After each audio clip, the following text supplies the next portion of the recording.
고금소총과 야담. 호랑이가 준 보자기.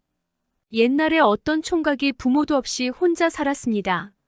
살림이 가난해서 장가도 못 가고 혼자서 산밭이나 일궈먹으면서 살았습니다.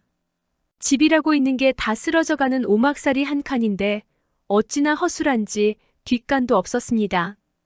뒷간이 없으니까 어떻게 해요? 오줌이 마려우면 그냥 한 대 나와서 찍찍 갈긴단 말이에요. 텃밭이고 거름더미고 마당이고 그게 다 뒷간인 셈이지요.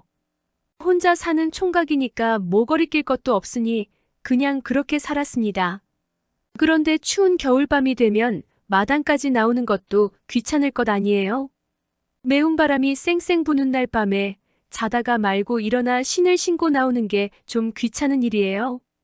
그래서 추운 겨울밤에는 너무 추우니까 이 총각이 그냥 뒷문을 열고 뒷산 쪽에다 대고 오줌을 넣었습니다. 그랬더니 뒷산 산신령님이 그만 노하셨습니다. 신령님 계신 산에다 대고 버릇없는 짓을 해놨으니 그럴 만도 하지요. 저 게으르고 버릇없는 놈을 혼내줘야겠다고 작정을 하신 산신령님이 뒷산에 사는 호랑이한테 명을 내리기래. 내 가서 저놈을 혼내줘라. 버릇을 단단히 고쳐주거라. 그래서 호랑이가 밤중에 총각 사는 집으로 내려왔습니다. 뒷산 덤불 속에 숨어서 또 버릇없는 짓을 하면 단단히 혼내줘야지 하고 벼르고 있는데 마침 총각이 뒷문을 스르르 열고 나왔습니다. 그러고는 전에처럼 오줌을 눈단 말이에요. 그걸 보고 호랑이가 덤불 속에서 막 뛰쳐나오려는데 총각이 추워 벌벌 떨면서 혼잣말로 뭐라고 하는 거 하니? 아이 추워, 아이 추워. 나는 집이라도 있어서 바람이나 막아줘도 이렇게 추운데 산에 사는 호랑이님은 얼마나 추우실까? 이러거든요. 아무리 인정머리 없는 호랑이라도 그런 말을 듣고서는 차마 못 덤벼들지요. 저 걱정해주는 사람을 어찌 해코지하겠어요? 막 덤벼들려다가 마음을 딱 고쳐먹고 그냥 돌아갔습니다. 먼 데서도 누가 뭘 하는지 뻔히 다 아는 산신령님은 호랑이가 아무 짓도 안 하고 그냥 돌아온 것도 훤히 알았습니다. 버릇없는 놈을 혼내주랬더니 왜 그냥 왔느냐? 총각이 추워 벌벌 떨면서도 저를 걱정해주는데 어찌 그런 사람을 해치겠습니까? 그렇더냐? 그러면 그냥 두길 잘했느니라. 그런데 며칠 지나서 호랑이가 그 집 앞을 지나다 보니 또 총각이 오줌을 누러 나와서는 애 추워, 애 추워. 나는 집이라도 있어서 바람이나 막아줘도 이렇게 추운데 집도 없이 산에 사는 호랑이님은 얼마나 추우실까? 이렇게 혼잣말을 한단 말이에요. 그 다음에도 그러고 또 다음에도 그러고 지날 때마다 그러니 이 호랑이가 그만 감동을 했습니다. 날 이렇게 걱정해주는 사람도 다 있구나. 이렇게 고마운 사람을 나 몰라라 하면 호랑이 도리가 아니지. 이렇게 생각하고 산신령님께 고하기래. 신령님, 그 총각이 오줌을 아무데나 넣어서 그렇지 마음은 비단결 같습니다. 살림이 무척이나 어려운 듯하니 좀 도와줬으면 좋겠습니다. 하니까 신령님이 요술 보자기를 하나 주었습니다. 총각한테 갖다 주라고 말이에요. 그런데 호랑이가 사람 앞에 불쑥 나타나면 놀랄 테니까 총각이 나무하러 다니는 길목에 그 요술 보자기를 슬며시 갖다 놨습니다. 그 이튿날 총각이 나무하러 가다 보니까 길에 하얀 보자기가 하나 떨어져 있었습니다. 주워서 이걸 어디에 쓸까 하다가 날씨가 워낙 추우니까 머리에 둘러썼습니다. 머리에 보자기를 둘러쓰면 얼추 바람은 막아주니까 쓸만하였습니다. 그러고 나서 나무를 하러 산을 올라가는데 이거 참 이상한 일이 다 있네요. 그 보자기를 둘러쓰니까 옆에서 말소리가 막 들렸습니다. 어쩌고저쩌고 수다스럽게 떠드는 소리가 들리더란 말이지요. 어디서 사람들이 이렇게 말을 하나 하고 가만히 살펴보니 사람은 없고 참새가 몇 마리 나뭇가지에 앉았는데 들리는 말소리가 바로 그 참새들 소리였습니다. 호랑이가 갖다 놓은 보자기는 바로 새의 말을 알아듣는 보자기였습니다. 그것만 둘러쓰면 새가 지저귀는 말이 다 사람 소리처럼 들리는 것이었습니다. 가만히 들어보니 참새들이 얘들아, 사람들이란 참 미련하지. 저 건넌 마을 김첨지네는 외동딸이 다 죽어가는데도 손을 못 쓰고 죽기만을 기다리더라. 그러게나 말이야. 그 집 대들보 밑에 있는 천년 묵은 지네 때문에 그런 줄도 모르고 속수무책이라니 원. 그 지네를 쇠젓가락으로 잡아다 끓는 기름에 튀겨 죽이면 병도 나을 텐데 쯧쯧 하고 짹짹을 하였습니다. 총각이 그 말을 듣고 당장 건넌 마을 김첨진의 집을 찾아갔습니다. 찾아가 보니 아닌 게 아니라 외동딸은 알아누워 사경을 헤매고 다른 식구는 근심에 쌓여 한숨만 쉬고 있었습니다. 총각이 그 집에 썩 들어가서 내가 이댁 따님을 살릴 방도를 가지고 왔으니 아무 말 말고 시키는 대로만 하십시오. 하니까 그 집 식구들이 뭐 어쩌겠어요? 여태 좋다는 약은 다 써보고 용하다는 의원은 다 불러보여도 낫지 않아 죽기만을 기다리고 있던 참인데 그런 말을 듣고 시키는 대로 안 할 수가 있나요? 어떻게 하든지 우리 딸 목숨만 살려주게나. 목을 빼고 총각 분부만 기다리는 판이지요. 쇠젓가락 한 짝과 사다리를 갖다 주시고 이 집에서 제일 큰 가마솥을 마당에 걸고 기름을 가득 부어 끓이시오. 시키는 대로 다 갖다 주니까 총각이 쇠젓가락을 들고 사다리를 타고 지붕에 올라갔습니다. 용마루를 턱 걷어내니까 거기에 홍두깨만 한 지네 한 마리가 꿈틀꿈틀하고 있었습니다. 그놈을 쇠젓가락으로 집어다 끓는 기름에 던져 넣었습니다. 그렇게 해서 지네가 죽으니까 금방 숨이 넘어갈 것 같던 딸이 부스스 털고 일어나 앉더랍니다. 그렇게 외동딸 목숨을 살려놓으니 어떻게 되겠어요? 경사 났다고 당장 잔치판이 벌어지고 총각은 귀인 대접을 받았습니다. 그 집에서 총각을 사위 삼으려고 한 건 정한 이치 아니겠어요? 그래서 총각은 참한 색시 얻어 장가들고 처가에서 논마직이나 뚝 떼어주니 가난도 면하게 되었습니다. 집에 뒷간도 짓고 요강도 장만해서 이제는 겨울밤에 뒷산에다 대고 오줌 누는 일도 없어지고 가끔 새소리 듣고 남 좋은 일도 많이 해서 오래오래 잘 살았답니다. 만석군이 천석군이 된 내력. 옛날에 만석군 부자가 살았는데 이 사람이 집에 고양이를 한 마리 키웠습니다. 그런데 이 고양이가 얼마나 야무지고 단단한지 살을 만져보면 꼭 돌 같았습니다. 그래서 돌고양이라고 불렀습니다. 한 번은 이 만석군이 병이 들어 누웠는데 누가 그러기를 이 병에는 돌고양이 고기를 먹으면 낫는다고 그러거든요. 그래서 집에 키우던 돌고양이를 잡아다가 매달아 놨습니다. 이튿날 잡아서 고기를 먹으려고 말이에요. 그런데 이놈의 고양이가 밤새 야옹야옹 우는 걸 보니 참 안 됐어요. 그래서 고양이 고기를 약으로 조금 쓰려고 죽일 것까지야 있나? 엉덩이 살을 조금 베어내고 도로 꿰매주면 살지 않을까? 하고서 그 이튿날 고양이를 묶어 매단 채로 엉덩이 살을 조금 베어냈습니다. 그러고는 상처를 도로 꿰매서 풀어줬습니다. 그랬더니 고양이가 눈을 하얗게 뜨고 크게 한번 야옹하고 울더니 달아나 버리더랍니다. 원 어디로 갔는지도 모르게 그냥 사라져 버리더란 말이에요. 고양이 고기를 먹은 덕분인지 어쨌든 만석군은 그 뒤로 곧 병이 나았고 돌고양이 일은 까맣게 잊어버린 채 몇 해가 흘렀습니다. 그런데 하루는 어떤 스님이 동량을 왔습니다. 만석군이나 되니까 집에 돈이고 양식이고 많을 것 아니겠어요? 그래서 스님 바랑이 불룩하도록 돈량에다가 쌀에다가 푸짐하게 시주를 했어요. 그랬더니 스님이 참으로 고맙습니다 하고 인사를 하고서는 몇 발짝 나가다가 혼잣말로 그런데 살이 끼었군. 살이 끼었어.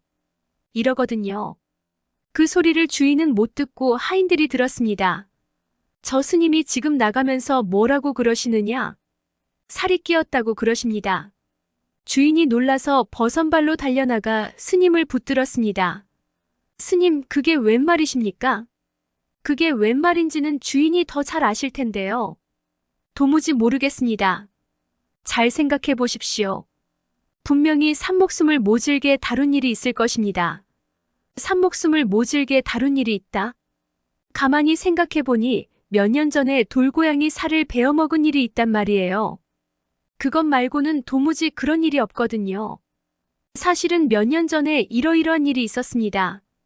그러면 그렇지. 바로 그 돌고양이가 앙심을 품고 몇 년 동안 해물만 먹고 힘을 길러서 얼마 뒤에 주인을 해치러 올 것입니다.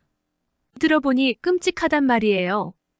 고양이가 앙심을 품으면 반드시 사람을 해친다고 하고 또 고양이가 해물을 먹으면 엄청나게 힘이 세어진다는 말을 들은지라 등골이 서늘해지는 거지요. 그럼 죽는 방도만 있고 살 방도는 없습니까? 내일 날이 밝는 대로 돈을 한 짐 싣고 북쪽으로 가십시오. 가다 보면 개를 파는 집이 많을 것이요. 그중 반드시 호박개라고 하는 것을 3마리 사되 돈을 아끼지 말아야 합니다.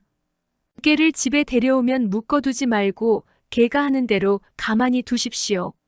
스님이 그 말만 남기고는 바람같이 가버리더랍니다. 만석군은 그 이튿날 날이 밝는 대로 길을 떠났습니다.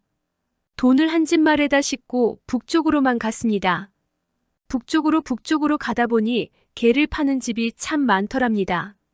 개를 파는 집마다 말을 멈추고 호박개 있소? 하고 물었지만 호박개라니 그런 개 이름은 난생 처음 들어봤소. 하지 호박개 있단 집은 없더랍니다. 가다가 날이 저물 무렵이 돼서야 어떤 허름한 집에 들러 물으니 호박개는 왜 찾소? 저기 있는 개가 호박개요. 하였습니다. 반가워서 주인이 가리키는 쪽을 보니 참 꼬리말이 아닌 개가 3마리 있더랍니다. 덩치는 주먹만 한 것이 눈에는 눈곱이 덕지덕지 끼었고 못 먹어서 바싹 여위어 참 볼품이 없었습니다. 값을 물으니까 그 돈 한 짐 싣고 온 걸 다 부르더란 말이지요. 다른 튼튼한 개의 100갑절도 넘는 값이었습니다. 그래도 그 돈을 다 주고 호박개 3마리를 샀습니다. 호박개를 사서 집에 데려다 놓고 스님이 시킨 대로 묵지도 않고 개가 하는 대로 가만히 내버려뒀습니다. 그랬더니 그중 한 놈은 대문간에서 자고 한 놈은 중문간에서 자고 한 놈은 마루 밑에서 자더랍니다. 먹이를 먹는데 고기야 뼈다귀야 아무리 좋은 먹이를 줘도 안 먹고 꼭 찹쌀죽만 먹는 거예요. 그렇게 해서 한 몇 달이 지났습니다. 하루는 밤에 저 멀리서 천둥 치는 소리가 나면서 파란 불빛이 길게 뻗치는데 그 불빛이 자기 집 쪽으로 오는 것이었습니다. 익히 이거 큰일 났다 싶어서 얼른 식구들을 딴 집으로 보내고 주인 혼자서 다락에 올라가 문틈으로 내다보고 있었습니다. 조금 있으니까 벼락치는 소리가 나면서 덩치가 호랑이만 한 것이 성큼 나타나는데 가만히 보니 전에 그 돌고양이더란 말이지요. 이놈이 아빠를 곤두세우고 대문으로 들이닥치는데 대문을 지키던 개가 그냥 죽은 척하고 있는 거예요.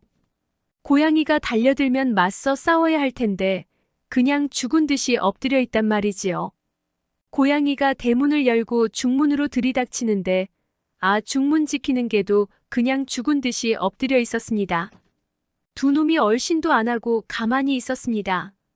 그동안에 고양이는 중문도 열고 앞마당을 가로질러 마루 위로 날아올랐습니다. 고양이가 마루 위로 달려드니까 그제야 마루 밑을 지키던 개가 펄떡 뛰어올라 고양이한테 달려들었습니다. 다른 두 놈은 가만히 있었습니다. 그런데 호박개가 덩치는 작아도 얼마나 날쌘지 호랑이만한 돌고양이를 어지간히 당하더랍니다. 둘이서 물고 뜯고 싸우는데 깨갱깨갱 야옹야옹 아주 난리가 났습니다. 그렇게 한참 동안 싸우다가 인제개가 슬슬 밀렸습니다. 힘으로 도저히 못 당하니까 밀리는 거예요. 곧 죽게 생겼습니다. 이거 큰일 났다 하고 있는데 그때야 중문 지키던 개가 갑자기 벌떡 일어나서 번개같이 고양이한테 달려들었습니다. 먼저 싸우던 개는 도로 마루 밑으로 들어가 죽은 듯이 엎드려 있고 또 한참 싸우다가 힘이 빠져서 슬슬 밀리니까 이번에는 대문 지키던 개가 달려들어 싸우고 먼저 싸우던 개는 도로 중문 아래로 가서 가만히 엎드려 있었습니다. 이렇게 번갈아 가면서 싸우니까 고양이도 못 당했습니다. 다른 개가 싸우는 동안에 가만히 엎드려 힘을 모아뒀다가 달려들고 하니까 못 당하는 거지요. 밤새도록 싸우다가 날이 부옇게 셀 무렵에야 고양이가 나가 떨어졌습니다. 개 3마리도 지칠 대로 지쳐서 축 늘어졌습니다.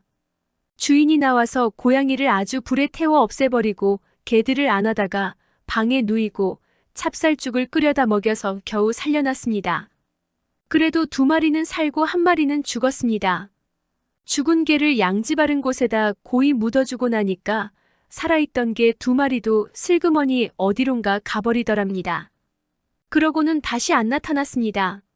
며칠 뒤에 주인이 꿈을 꾸는데 허연 노인이 나타나서 개의 은혜를 갚으려거든 앞으로 더도 말고 덜도 말고 한 해에 딱 1000석씩만 거두고 나머지는 다 가난한 사람들에게 베풀어라 하더라네요.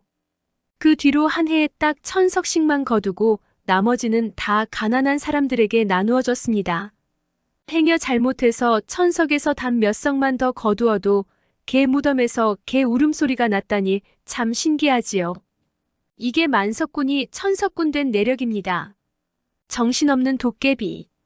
옛날 옛적 어떤 마을에 나이 67살 먹은 어린아이가 있었는데 태어나자마자 부모를 여의고 혼자서 살았습니다. 어린아이가 혼자서 살려니 좀 힘이 들겠나요? 남의 집 꾸준히를 거들어주고 1푼 2푼 주는 대로 받아서 입에 풀칠이나 하고 살았습니다. 하루는 이 아이가 이웃마을 초상집에 가서 일을 해주고 돈 10푼을 받았습니다.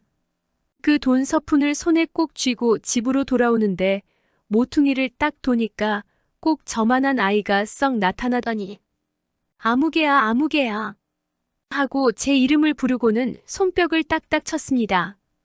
가만히 보니까 그게 도깨비였습니다. 도깨비는 머리에 뿔 달린 줄 아는 사람이 많지만 그게 아니었습니다. 사람하고 똑같이 생겼습니다. 그런데 아무나 만나면 이름을 꼭 2번씩 부르고 손뼉을 딱딱 친답니다.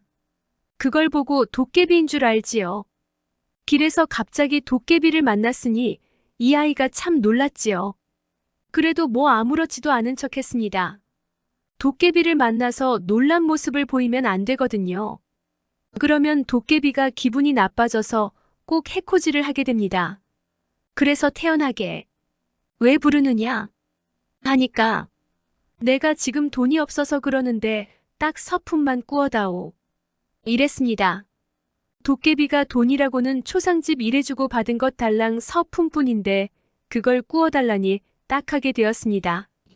그래도 안 꾸어줬다가는 무슨 심수를 부릴지 모르니 어떻게 하겠어요. 꾸어줬지요.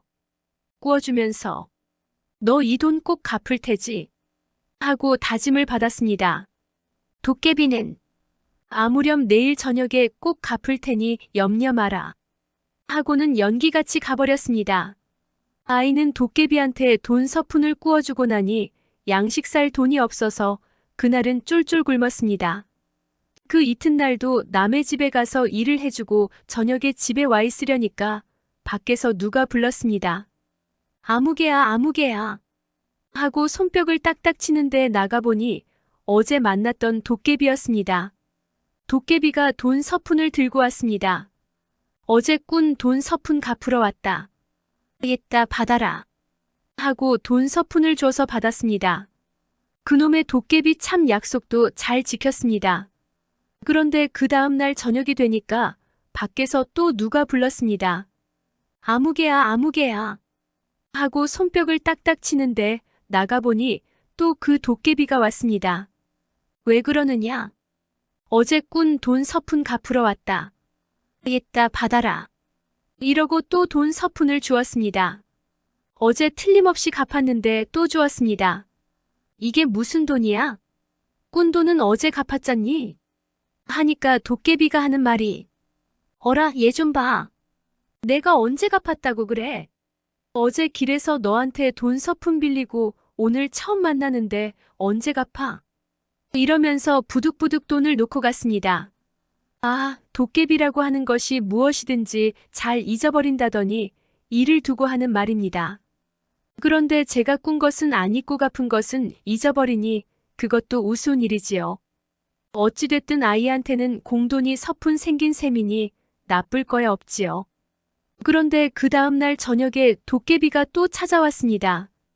또 와서 아무개야 아무개야 이름을 2번 부르고 손뼉을 딱딱 치기에 나가보니 또 어제 꾼 돈 갚으러 왔습니다. 이건 뭐 사흘이 지나도 어제 꾼 돈이라지요. 그러면서 돈 서푼을 줬습니다. 2번씩이나 갚았는데 왜 또 주느냐고 암만 얘기해도 부득부득 돈을 놓고 가기에 할 수 없이 받았습니다. 그 다음부터 이놈의 도깨비가 날마다 와서 돈 서푼씩 주고 갔습니다. 날마다 저녁 때만 되면 찾아와서 아무개야, 아무개야 부르고 손뼉을 딱딱 치고 어제 꾼 돈 갚으러 왔다고 그랬습니다. 그래 나중에는 귀찮아서 내다보지도 않았습니다. 알았으니 거기 놓고 가거라 하면 돈을 놓고 갔습니다. 이렇게 해서 아이는 날마다 공돈을 서푼씩 받게 되었습니다. 하루 종일 일해봐야 서푼 받기 바쁜데 날마다 공돈이 서푼씩 생기니 좀 좋았습니다. 그래서 살기도 전보다 훨씬 나아졌습니다. 그렇게 몇 달이 지났는데 하루는 도깨비가 돈 갚으러 왔다가 냉큼 가지를 않고 머뭇머뭇하더니 예, 나 너희 집에서 좀 놀다 가면 안 될까? 이러는 거였습니다. 날마다 돈 서푼씩 갖다 주는 도깨비인데 그만 청을 못 들어줄까요? 그래서 그러라고 했습니다. 도깨비가 집 안으로 들어왔기에 이런저런 이야기를 하고 놀았습니다. 그런데 이 집에 다 찌그러져가는 냄비가 하나 있었습니다. 도깨비가 그 냄비를 보고는 저건 찌그러져서 못 쓰겠다. 우리 집에 저런 냄비가 많이 있는데 새 것으로 하나 갖다 줄까? 이런단 말이에요.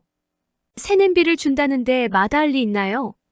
하나 갖다 주면 고맙겠다고 그랬습니다. 그러마 하고 도깨비가 갔습니다. 그런데 그 다음날 저녁에 도깨비가 찾아와서 아무개야, 아무개야 부르고 손뼉을 딱딱 치기에 나가봤더니 이번에는 돈 서푼에다가 냄비까지 얹어서 들고 왔습니다. 한 손에는 돈을 들고 한 손에는 냄비를 들고서는 어제 꾼 돈 서푼 갚으러 왔다. 있다 받아라 하고 돈을 줬습니다. 돈 꾼 지 몇 달이 지났는데 아직도 어제 꾼 돈이라니 참 우습지요. 돈을 주고 나서는 자, 새 냄비다. 이것도 받아라 하면서 냄비를 준단 말이에요. 고맙다고 하고 받았습니다. 이튿날 아침에 도깨비가 준 새 냄비에다 밥을 지어서 잘 먹었습니다.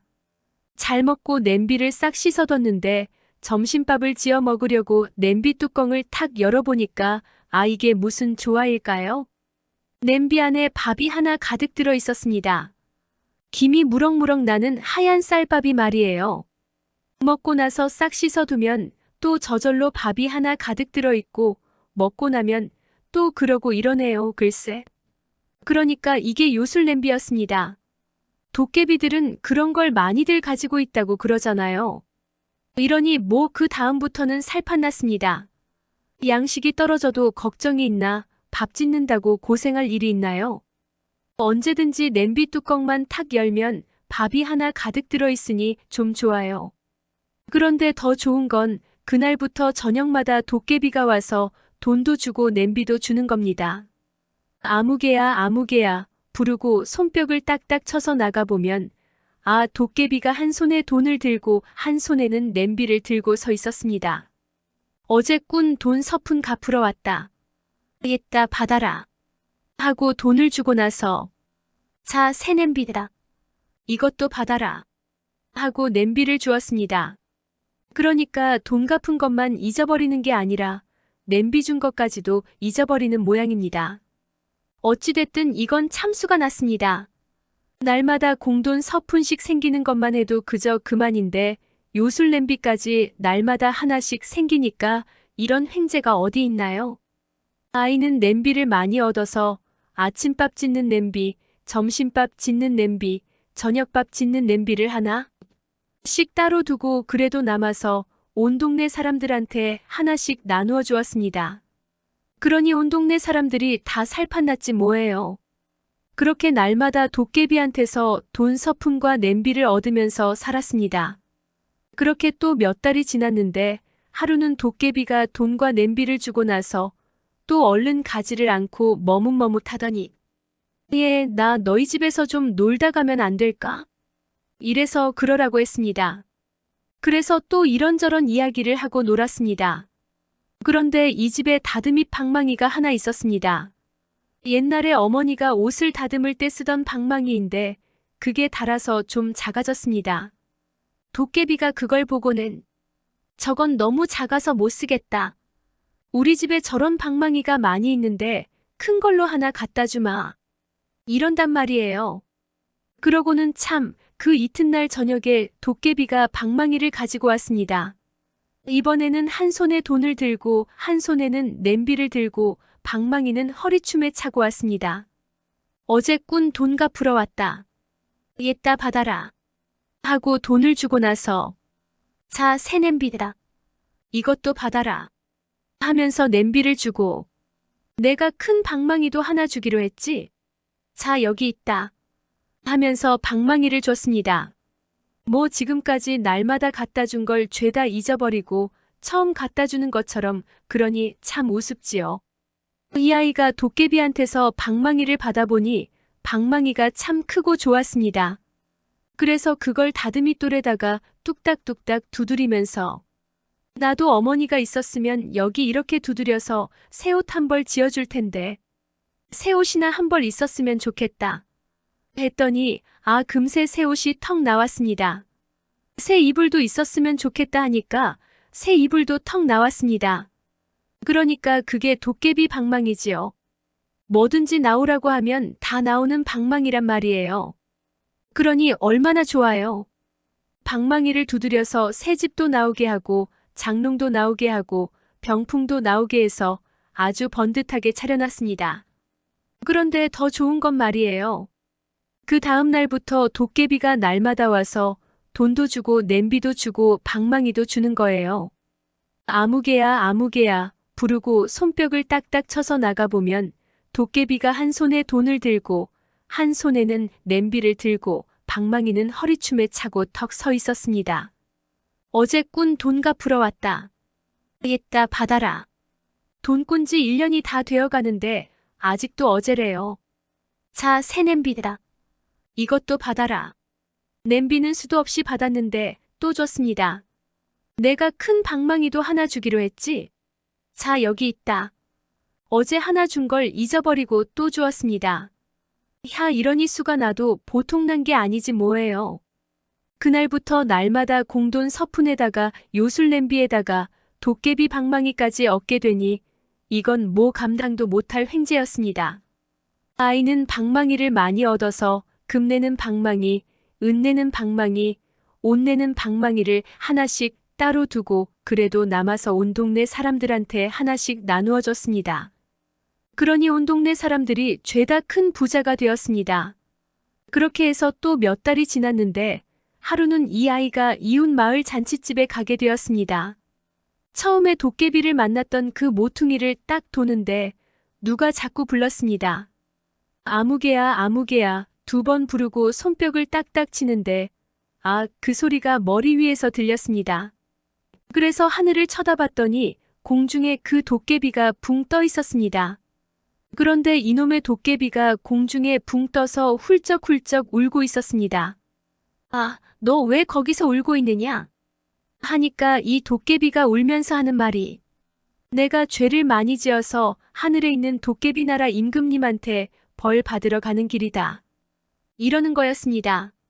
무슨 죄를 지었느냐니까 살림을 너무 헤프게 산 죄란다. 나는 아무 짓도 안 한 것 같은데 집에 있는 돈이고 냄비고 방망이고 마구 남을 갖다 줘서 우리 집 살림이 거덜이 났대. 이런단 말이에요. 듣고 보니 참 미안한 일이었습니다. 그래도 뭐 어쩔 도리가 있나요? 도깨비 나라 일을 사람이 참견할 수는 없으니 말이에요. 그런데 도깨비가 그 다음에 하는 말이 더 가관이었습니다. 뭐라고 하는 거 하니? 내가 지금 올라가면 언제 올지 모르는데 너한테 돈 서푼 꾼 것도 못 갚고 냄비와 방망이도 못 주고 가는구나. 참 미안하다.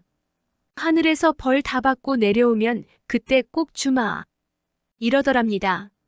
제가 지금까지 그렇게나 많이 갖다 준 걸 죄다 잊어버리고 말이에요.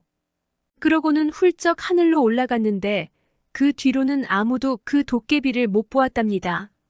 좁쌀 한 알로 장가들기.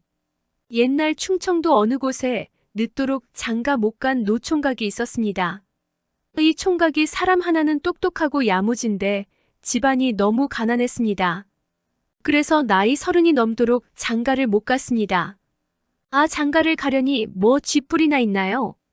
하다못해 숟가락 요강단지라도 있어야 색시를 데려오든 말든 할 텐데 수중에 돈 한 푼도 없었습니다. 그래서 이 총각, 색시 구하러 집을 나섰습니다. 시골 구석에서 농사 짓다가는 장가도 못 가고 늙어 죽을 테니 발길 닿는 대로 어디든 다녀보자 이렇게 작정을 하고 길을 떠났습니다. 떠날 때 노자라고 가지고 갈 게 없으니까 집신을 잔뜩 삼아 주렁주렁 걸머지고 쌀독을 들여다보니 곡식이라고는 좁쌀 한 알밖에 없기에 그걸 품에 넣고 갔습니다.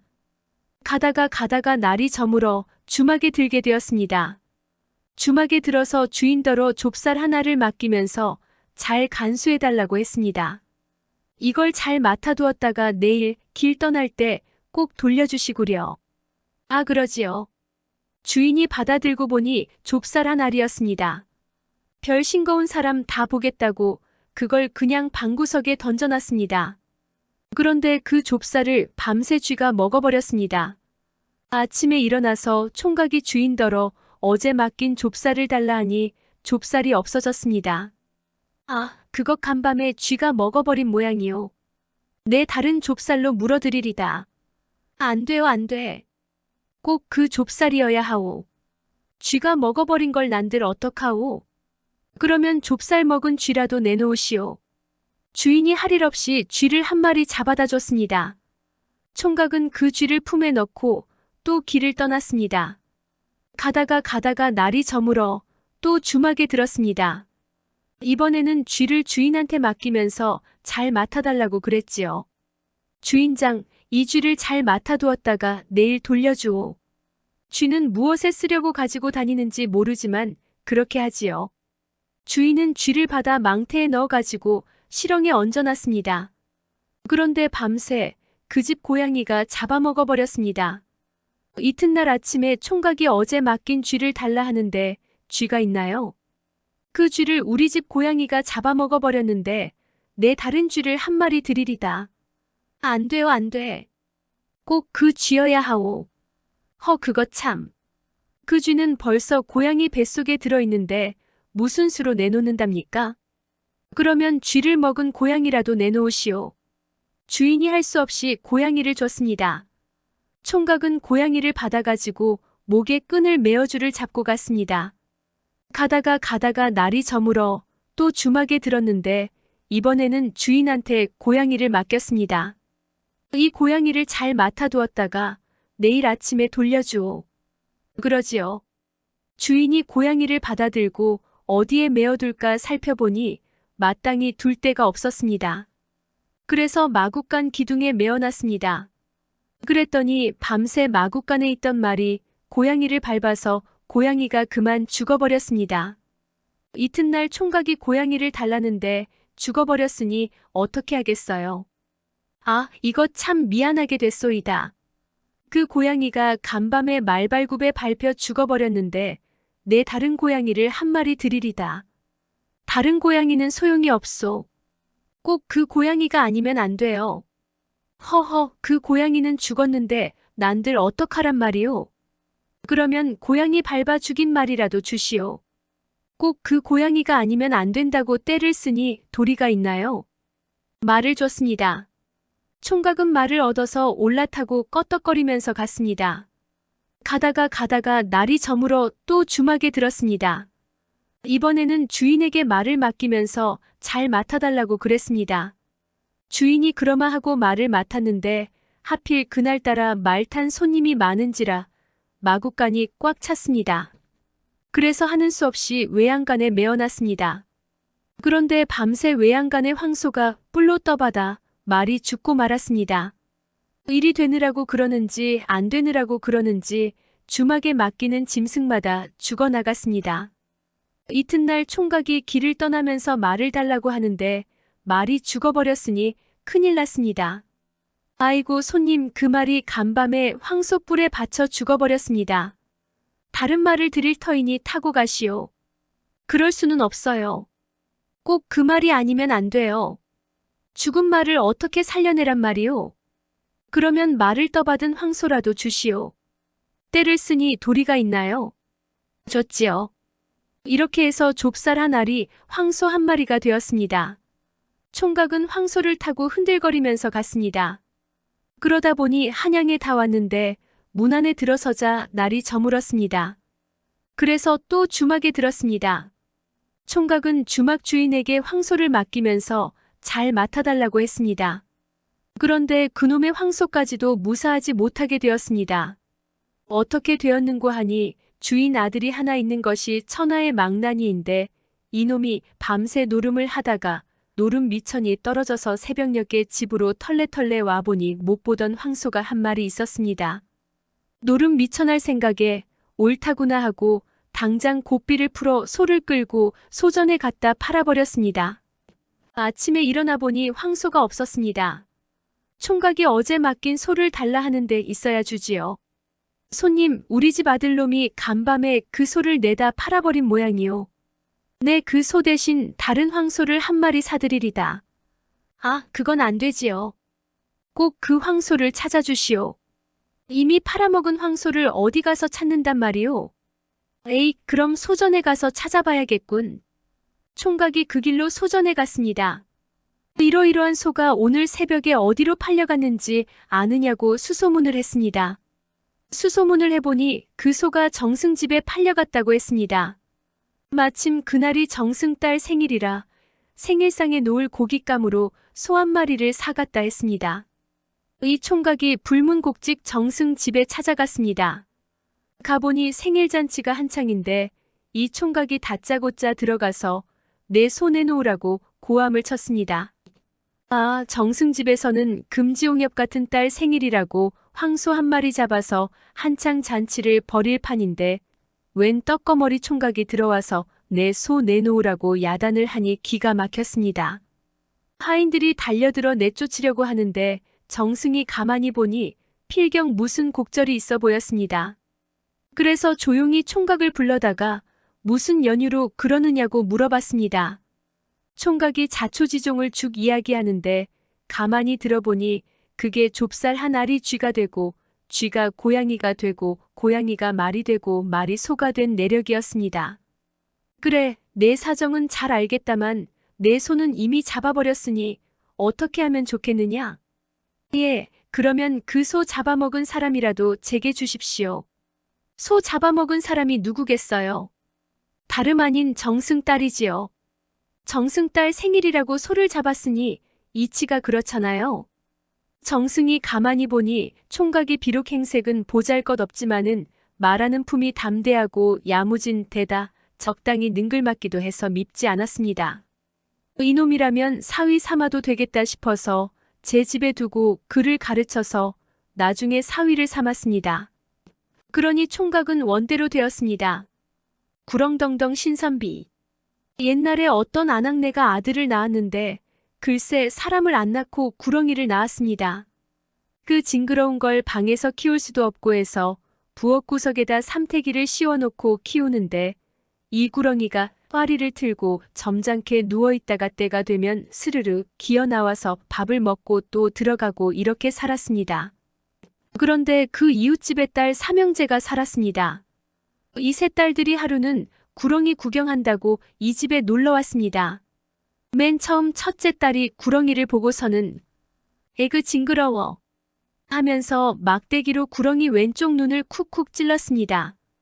그 다음 둘째 딸이 보고는 에그 더러워 하면서 막대기로 구렁이 오른쪽 눈을 쿡쿡 찔렀습니다. 그러니까 구렁이 눈에서 눈물이 주룩주룩 흐르는 게 아니겠어요? 셋째 딸이 그걸 보고는 불쌍하다 구렁덩덩 가엾어라 신선비. 사람들이 몰라주니 일이 천대받는구나 하면서 옷고름으로 구렁이 눈물을 닦아줬습니다.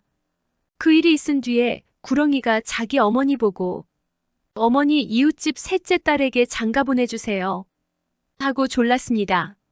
어머니가 그 말을 듣고 기겁을 했습니다. 말도 안 되는 소리 하지 마라. 내 꼴이 어떤지나 알고 하는 소리냐? 그래도 구렁이는 자꾸 졸라댔습니다. 가서 말이라도 한번 해보세요. 글쎄 안 된대도 그러니? 그러면 저 아궁이에 들어가서 다시는 안 나올 거예요. 이렇게 부득부득 졸라대니 어머니가 하는 수 없이 옆집에 찾아갔습니다. 가서 차마 입이 안 떨어지니까 사짜리 귀퉁이만 잡아 뜯다가 왔습니다. 그 다음 날도 그러고 또 그 다음 날도 그러니까 옆집 딸네 어머니가 왜 그러느냐고 물었습니다. 그래서 구렁이 아들이 이 집 딸에게 장가들고 싶다고 하니 어쩌면 좋겠느냐고 했습니다. 옆집 딸네 어머니는 펄쩍 뛰면서 그런 말 말라고 했습니다. 아, 누군들 구렁이한테 예쁜 딸을 시집 보내려고 하겠어요.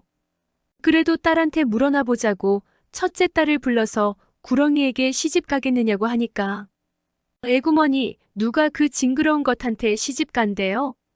하고 펄쩍 뛰었습니다. 둘째 딸을 불러서 물어보니까 그 더러운 것한테 시집 가느니 차라리 죽고 말지요. 하고 또 펄쩍 뛰었습니다. 이번에는 셋째 딸을 불러서 물어보니까 어머니만 허락해 주시면 그렇게 하지요. 했습니다. 딸이 마음에 있어서 그러는 걸 어머니인들 어떻게 하겠나요? 그래서 둘이 혼인을 하게 되었습니다. 혼인날이 되니까 구렁이가 저희 집과 이웃집 사이에 있는 돌담에다 기다란 장대를 걸쳐놓고 그 장대를 타고 이웃집으로 갔습니다. 가는데 신랑이니까 사모관대 잘 차리고 꼬리에 목화 신고 목에다 홀기 감고 갖출 것은 다 갖추어 가지고 갔습니다. 초래청에서 절하고 술 마시고 남들 하는 것 다 하고 나서 첫날 밤이 되었는데 구렁이가 색시더러 큰 가마솥에 하나 가득 물을 끓여달라고 했습니다.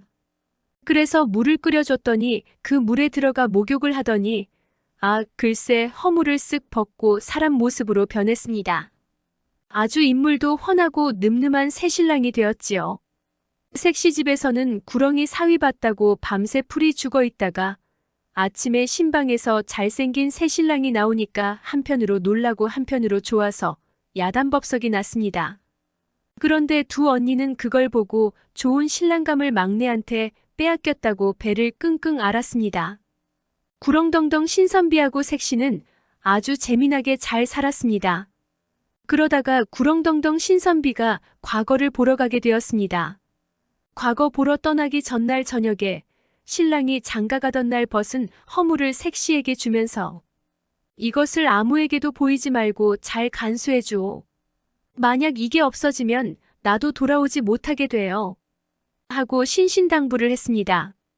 그리고 그 다음 날 과거 보러 집을 떠났습니다. 하얀 바지에 옥색 두루마기를 입고 길을 떠났습니다. 색시는 구렁이 허물을 복주머니에 넣어서 옷고름에 차고 다녔습니다. 그런데 하루는 언니들이 와서 옷고름에 차고 있는 게 뭐냐고 물었습니다. 보여줄 것이 아니라고 해도 자꾸 보여달라고 조르더니 나중에는 억지로 빼앗아서 풀어보고는 에그 징그럽고 더러워. 이런 걸 뭐하러 차고 다니니? 하면서 구렁이 허물을 그만 활활 타는 화로 속에 던져 넣어버렸습니다. 그러니까 허물이 홀랑 타버렸습니다. 그랬더니 과거 보러 간 구렁덩덩 신선비가 영영 돌아오지 않았습니다. 한 달이 지나고 두 달이 지나도 안 돌아오고 한 해가 가고 두 해가 가도 안 돌아왔습니다. 그래서 색시가 구렁덩덩 신선비를 찾으려고 집을 나섰습니다. 적삼 위에 저고리 입고 저고리 위에 장옷 입고 버선 위에 미투리 신고 미투리 위에 집신 신고 집을 나섰습니다. 발 닿는 대로 자꾸 가다가 보니 길가에 까마귀 떼가 모여서 구더기를 잡아먹는다고 와글와글거렸습니다. 까마귀야 까마귀야. 하얀 바지에 옥색 두루마기 입은 구렁덩덩 신선비님 못 봤니? 이 구더기를 윗물에 씻고 아랫물에 씻고 가운데물에 헹구어 옷같이 희게 해주면 가르쳐주지. 그래서 구더기를 윗물에 씻고 아랫물에 씻고 가운데물에 헹구어 옷같이 희게 해가지고 줬습니다. 그랬더니 저리 가서 멧돼지한테 물어보면 알게 되지. 하고 말했습니다. 그래서 까치가 가르쳐준 길로 하염없이 갔습니다. 한참 가니까 산에서 멧돼지가 칡뿌리를 캐먹는다고 끙끙거리고 있었습니다. 멧돼지야 멧돼지야. 하얀 바지에 옥색 두루마기 입은 구렁덩덩 신선비님 못 보았느냐? 이 칡뿌리를 다 캐서 흙을 떨고 껍질을 벗겨 향내나게 다듬어주면 가르쳐주지. 그래서 색시는 칡뿌리를 캐서 흙을 떨고 껍질을 벗겨 향내가 나도록 다듬어줬습니다. 그러니까 저리 가서 논을 가는 사람한테 물어보면 알게 되지. 하고 말했습니다. 그래서 멧돼지가 가르쳐준 길로 하염없이 갔습니다. 한참 가다 보니 웬 노인이 길가에 있는 논에서 소의 쟁기를 지워가지고 논을 갈고 있었습니다. 할아버지, 할아버지. 하얀 바지에 옥색 두루마기 입은 구렁덩덩 신선비님 못 보셨나요?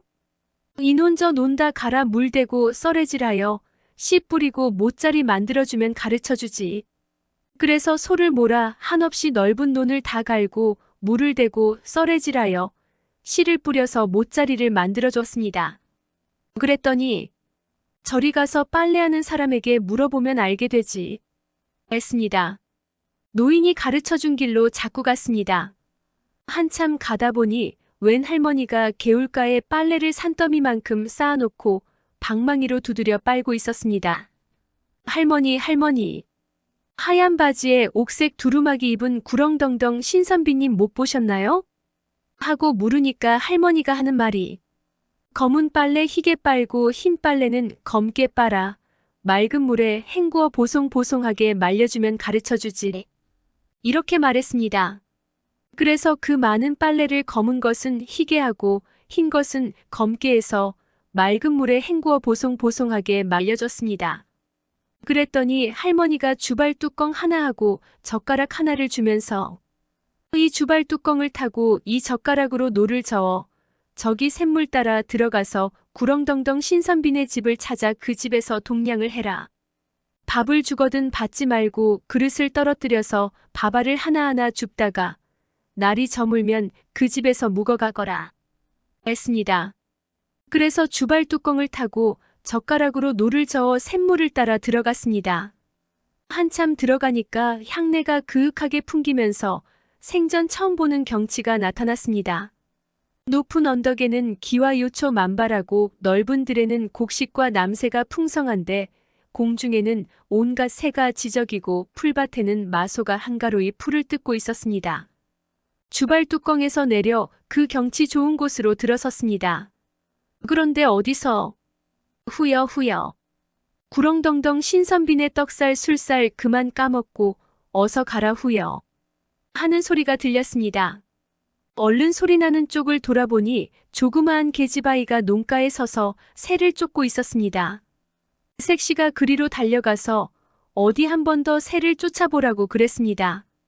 그랬더니 계집아이가 새를 쫓는데 후여 구렁덩덩 신선비네 떡살 술살 그만 까먹고 어서 가라 후여 하지 뭐해요.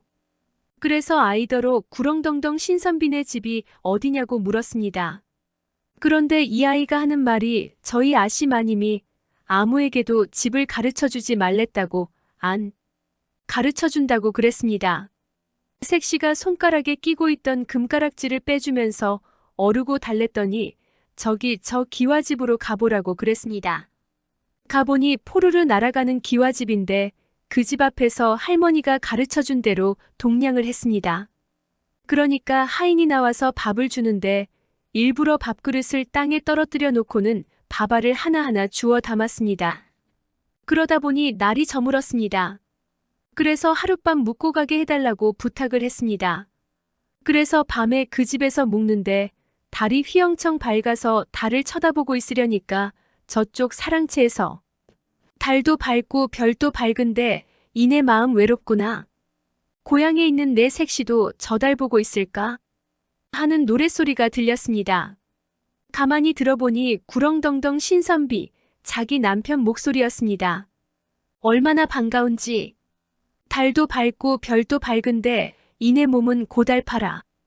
구렁덩덩 신선비님도 저 달 보고 있을까? 하고 따라서 노래를 불렀습니다. 그러니 구렁덩덩 신선비가 자기 색시가 온 줄 알고 버선발로 달려나와. 그래서 참 반갑게 만났습니다. 서로 손목을 부여잡고 눈물을 흘리면서 그동안에 있었던 일을 다 이야기했습니다. 밤이 새도록 이런저런 이야기를 하다 보니 이것 참 고약한 일이 하나 있었습니다. 구렁덩덩 신선비가 거기서 벌써 다른 색시를 얻어가지고 살고 있었습니다. 서방은 하나인데 색시가 둘이니 어떻게 하겠습니까?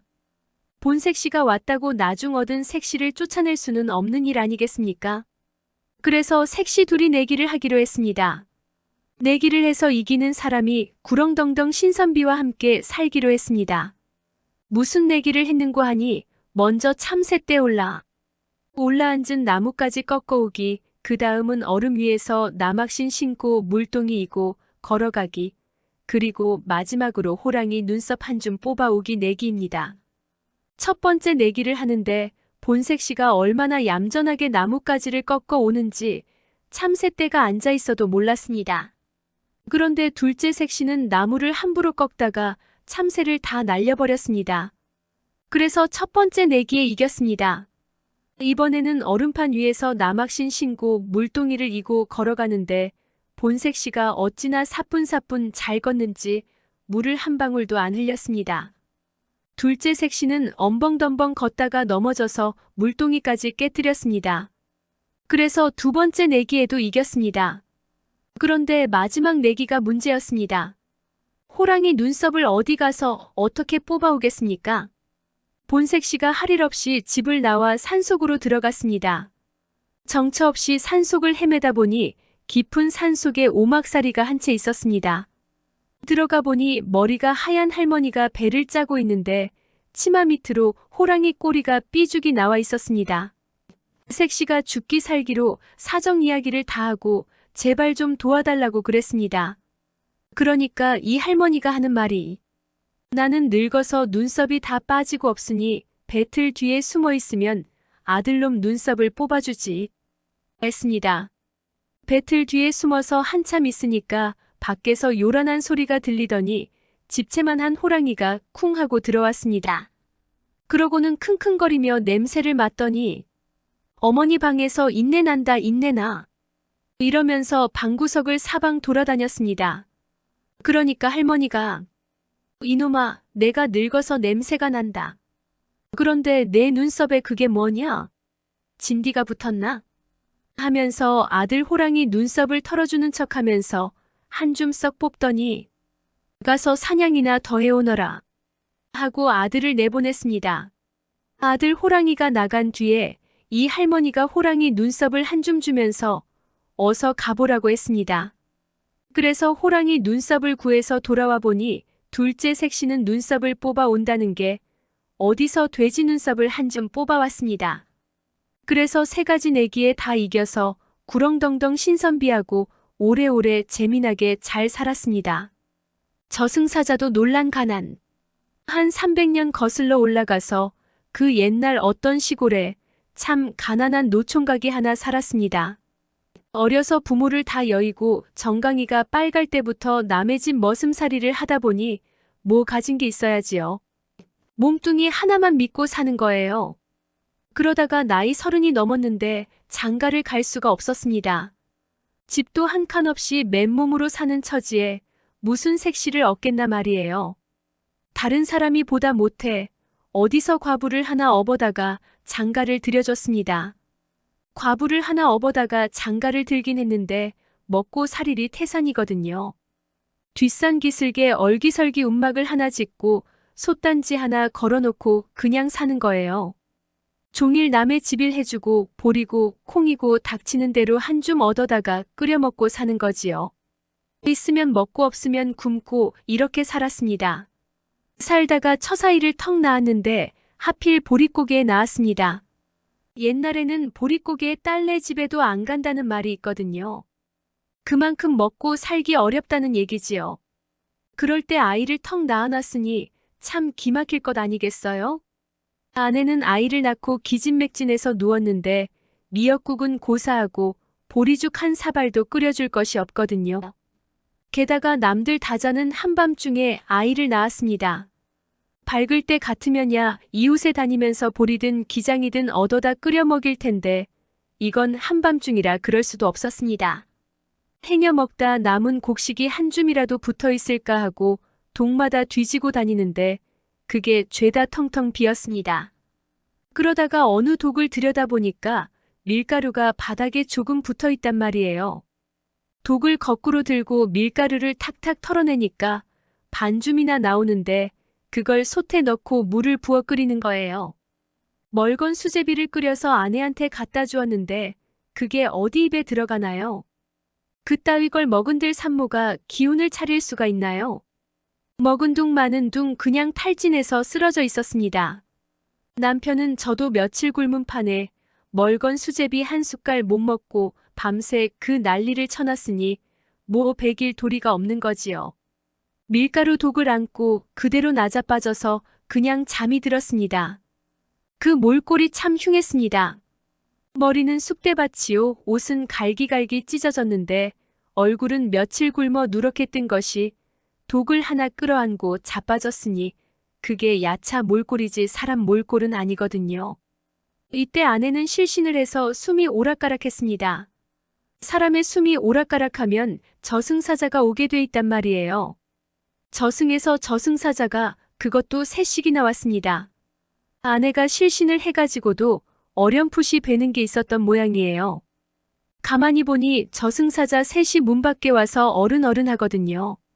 아이고 이제는 죽었구나. 저승 갈 일만 남았네. 하고 탄식을 하는데 저승사자는 저희들끼리 의논을 하는 거예요.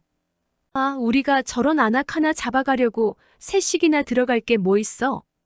까짓것 손만 탁 갖다 대면 끌려올 것을 막내 사자야. 내가 들어가 잡아오너라. 이렇게 의논을 하더니 막내 사자가 썩 들어왔습니다. 그런데 문지방을 탁 넘다 말고 아이고 이게 뭐야? 하고 그만 기절초풍을 해서 도로 나가버렸습니다. 아, 난 못 들어가겠소. 내 저승사자 수백 년에 저런 몰골을 처음 보는데 머리는 쑥대밭 같고 옷은 갈기갈기 찢어지고 얼굴은 누렇게 뜬 것이 독을 끌어안고 자빠져 있소. 저런 놈을 어찌 타넘고 들어가란 말이오. 남편이 지쳐서 자빠져 자는 걸 보고 그러는 거예요. 몰골이 하도 흉측하니까 저승사자도 놀란 거예요. 에이, 이놈아. 명색이 저승사자라는 놈이 담이 그리 작아서야 멋에 쓰겠느냐? 저리 비켜라. 내가 가마. 이번에는 둘째 사자가 큰 소리를 치면서 들어오는 거예요. 그런데 이놈도 문지방을 넘다 말고 아이쿠 하더니 그만 뒤로 발락 나자 빠져버렸습니다. 너무 놀라서 말이지요. 생전 듣도 보도 못한 것이 문지방을 베고 누웠는데 너무 흉측해서 어떻게 할 수가 없단 말이지요. 대체 뭐가 있기에 그리 소란이냐? 첫째 사자가 용기를 내어 문지방을 밟았는데 아, 이놈도 못 들어왔습니다. 사지를 벌벌 떨다가 그냥 나가버렸습니다. 야, 엄청난 놈이 누웠구나. 얘들아, 안 되겠다. 날 새기 전에 어서 가자. 요새 넘어 송진산의 과부 며느리가 유복자를 낳았는데 사주가 저 안악과 똑같아. 대신 그 과부를 잡아가는 수밖에 없다. 하더니 우르르 몰려가 버렸습니다. 그래서 아내가 목숨을 건졌습니다. 간신히 목숨을 붙여가지고 있다가 날이 밝아 남편이 이웃집에서 곡식을 얻어온 덕분에 정신을 차렸습니다. 보리죽 한 사발 먹고 겨우 기운을 차렸는데 아내가 가만히 생각해보니 이것 참 일이 낭패란 말이에요. 저 한 목숨 건진 건 좋으나 저 대신에 아까운 청춘 과부 한 사람이 죽게 됐으니 좀 미안한가요? 여보, 얼른 제 넘어 송진산에 가보오. 그 집에 초상이 났거든. 딴 말 말고 아기 젖은 우리가 먹인다 하고 아기를 데려와요. 남편이 헐레벌떡 제를 넘어가 보니 아니나 다를까 송진산의 과부 며느리가 간밤에 유복자를 낳고 죽어서 초상을 치른다고 아이고 대고 난리 났거든요. 초상집에서는 죽은 이도 죽은 이지만은 당장 갓난아이 젖을 물릴 데가 없어 곤란을 겪고 있는 거지요. 그냥 두면 아이까지 저승으로 보낼 판이었습니다. 그때 남편이 가서 진사님, 이 아이는 우리가 젖을 먹여 키우겠습니다. 하니까 그건 뭐 감지덕지지요. 세상에 그런 고마울 때가 어디 있겠어요? 그래서 아이를 데려와 젖을 먹여 키우는데 참 지극정성으로 키웠습니다. 이 머슴 아내가 제 아이 젖 한 번 물리면 남의 아이 2번 물리고 이렇게 잘 키워줬습니다. 그래서 그 송진사네와 가깝게 지내면서 나중에는 살림도 제법 일구어 참하게 차려놓고 잘 살았답니다. 그러니까 워낙 험하게 살면 저승사자도 놀라서 못 데려간다는 거예요. 송장 치우고 부자 된 사람. 그리 오래지 않은 옛날 이야기입니다. 저 충청도 어느 곳에 부잣집 종으로 사는 사람이 있었습니다. 주인집으로 말할 것 같으면 권세 있는 양반인데다가 농사도 한 1000석이나 했던 모양입니다. 그런 집에서 종노릇하면서 살았는데 한 번은 주인 심부름으로 서울에 가게 됐습니다. 서울의 주인 양반의 친척 되는 이가 사는데 벼슬이 참판이나 돼서 아주 떵떵거리고 살았습니다. 그 집에 쌀을 두어 감아 져다주는 심부름을 하게 됐거든요. 그래서 이 사람이 쌀을 두어 감아 짊어지고 서울에 가서 참판댁에 갖다 주니까 그 집에서 내려갈 때 노자나 하라고 돈 성냥을 주었습니다. 이 사람이 돈 성냥을 받고 보니 집에 있는 아내와 자식 생각이 난단 말이에요. 때는 엄동설한인데 옷이라고 홑옷을 걸치고 벌벌 떨고 있을 식구들 생각하니 그 성냥을 그냥 가지고 갈 수가 있나요? 저작거리에 가서 식구들 옷을 샀습니다. 옷을 사고 나니 돈이 한 푼도 없었습니다. 그래서 빈손으로 내려오는 거예요. 집에까지 가자면 한 며칠은 걸리는데 수중에 돈이 한 푼도 없으니 딱하게 됐습니다. 어느 집에고 가서 염치불구하고 하룻밤 쉬어가자고 해도 어디 한 군데 받아주는 데가 없었습니다. 옛날에는 황혼에 과객을 내쫓는 법이 없었다지만 그것도 글깨나 읽는 선비들 말이지 남의 집 종살이하는 사람은 어디 가나 괄시받게 마련이었거든요. 날은 저물고 갈 곳은 없고 해서 여기저기 헤매다가 어느 곳에 가니까 번듯한 집이 있었습니다. 쫓겨날 때 쫓겨나더라도 사정해보는 수밖에 없다 하고 문 밖에서 지나가는 사람인데 헛간이라도 좋으니 하룻밤 쉬어갑시다 하니까 천만 뜻밖에도 아주 반가워하면서 들어오라고 그러더란 말이지요. 다른 식구는 없고 나이 지긋한 아낙이 혼자 있는데 들어가니까 더운 밥 짓고 술도 한 잔 곁들여서 아주 대접을 잘해주었습니다. 그러고 나서 손님께 한 가지 청이 있는데 들어주시겠습니까? 이러거든요. 무슨 청인지는 모르지만 거절을 할 수가 있나요? 이렇게나 신세를 지고서 무슨 일인들 못하겠습니까? 말씀만 하십시오. 했더니 건넌방으로 데려가서 윗목에 덮어놓은 거적을 탁 들추는데 거기 송장이 하나 있었습니다. 웬 선비가 죽어서 거적을 덮어놓았더란 말이에요. 그저께 저녁에 지나가던 선비가 우리 집에 와서 잤는데 자다 말고 갑작스럽게 죽었습니다. 아무래도 연병에 걸려 죽은 듯하여 가장과 다른 식구가 모두 몸을 피하고 저 혼자 이너른 집을 비울 수 없어 지키고 있었습니다. 청이라는 건 다른 게 아니고 이 송장을 좀 치워주십시오. 하는데 듣고 보니 참 딱했습니다. 연병이라고 하면 돌림병이니 잘못 건드렸다가는 다 죽거든요. 그게 무서워서 이 집 식구들도 다 몸을 피했단 말이에요. 이 사람이 가만히 생각해보니 좀 무섭기는 하지만 신세를 지고서 나 몰라라 할 수는 없었습니다. 까짓것 사람 목숨이야 하늘에 달린 건데 어쩌랴 하고 기꺼이 송장 치는 일을 맡았습니다. 쑥을 태워 연기를 피워놓고 염을 해서 송장을 깨끗하게 닦고 거적에 둘둘 말았습니다. 그걸 지게에 짊어지고 횃불을 피워들고 먼 산에 올라가 구덩이를 파고 잘 묻어줬습니다. 그렇게 밤새 장사를 치르고 나니까 날이 환하게 샜습니다. 주인 안하기 고맙다고 아침을 잘 차려주는 걸 먹고 나니 노자까지 듬뿍 주었습니다. 노자를 받아들고 지게를 지고 막 나서려는데 주인이 따라 나와 보자기에 쌓인 길쭉한 통을 하나 주면서 이것은 죽은 선비가 지니고 있던 것인데 아무래도 송장 친 사람이 가지는 게 옳겠습니다. 하는데 가만히 보니 비단 보자기로 둘둘 말아 싼 것이 예사 물건은 아닌 것 같았습니다. 그걸 받아가지고 가다가 쉴 참에 궁금증이 나서 보자기를 끌러봤습니다. 통은 사방을 종이로 바르고 벌건 도장을 찍어놨는데 종이에 글자가 적혀 있지만 이 사람이 까막눈이라 읽을 수가 있어야지요.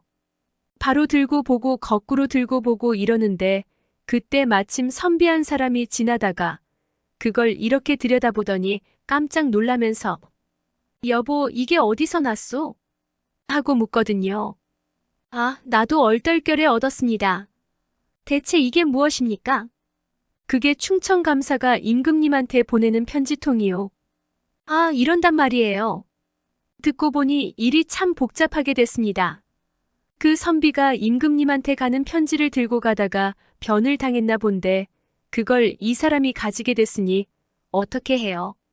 이 궁리 저 궁리 하다가 에라, 이왕에 이게 내 손에 들어왔으니 내 손으로 임금님께 편지를 전하는 수밖에 없다. 하고 그 길로 도로 서울로 올라갔습니다. 서울에 가서 대궐을 찾아갔습니다.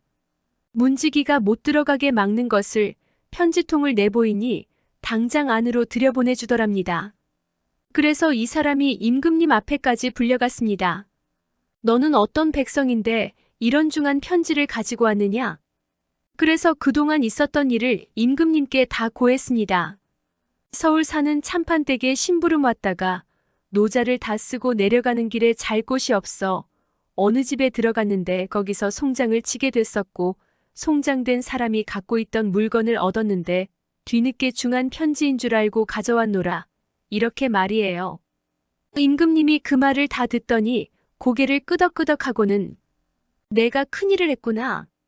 듣고 보니 내 주인이 큰 부자인 모양인데 그 재산을 내가 좀 나눠 가져도 되겠구나. 하더니 사람을 시켜 의관을 가져오라 해서 그걸 주면서 이것은 내 명령이니 반드시 지켜야 하느니라. 이 옷을 입고 관을 쓰되 절대로 벗어서는 안 된다. 이러거든요. 임금의 명이니 어길 수가 있나요? 이 사람이 도포를 입고 관을 쓰고 지게를 지고서 집으로 갔습니다. 그 꼴을 해가지고 집에 가니 주인이 가만히 있을 리 있나요? 이놈이 서울 가더니 미쳐서 왔구나. 종놈 주제에 감히 도포를 입고 관을 써. 하고 야단을 하면서 달려들어 옷을 벗기고 관을 벗겨 발기발기 찢어버리는 거예요. 그러고는 괘씸한 놈이라고 볼기를 쳤습니다. 그래 실컷 얻어맞고 드러누워 있었습니다. 이때 대궐에서는 임금이 주인의 친척되는 참판을 불러서 명을 내리기를 경은 지체 없이 친척되는 충청도 아무개네 집에 가서 그 집 종 아무개가 아직 내가 준 의관을 잘 입고 쓰고 있는지 알아보라. 만약에 그 의관에 손을 댄 자가 있으면 중벌을 명키 어려우리라. 이랬거든요. 참판이 부랴부랴 충청도로 내려가 보니 아니나 다를까 친척되는 부자가 일을 내놨습니다. 도포고 관이고 발기발기 찢어놨거든요. 임금이 내린 물건을 그 꼴로 만들어놨으니 모가지가 10개인들 살아나겠나요? 아이고 이 사람아. 자네가 큰일을 저질렀네. 이 일이 상감께 알려지면 자네도 죽고 나도 죽네. 주인이 내막을 들어보니 이것 참 목숨이 왔다 갔다 하는 일이란 말이에요. 이 일을 어찌하면 좋습니까?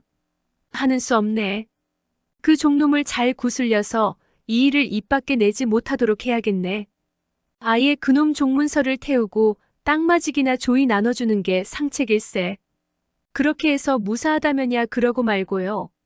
이래서 종문서를 태우고 천석 농사 중에 500석을 뚝 떼어주니까 이 사람은 하루아침에 부자가 됐습니다. 그렇게 부자가 돼서 잘 살았답니다. 그나저나 이게 다 임금님이 이렇게 될 줄 미리 알고 꾸민 일이 아니면 뭐겠어요? 구독과 좋아요, 알람 설정 부탁드리옵니다.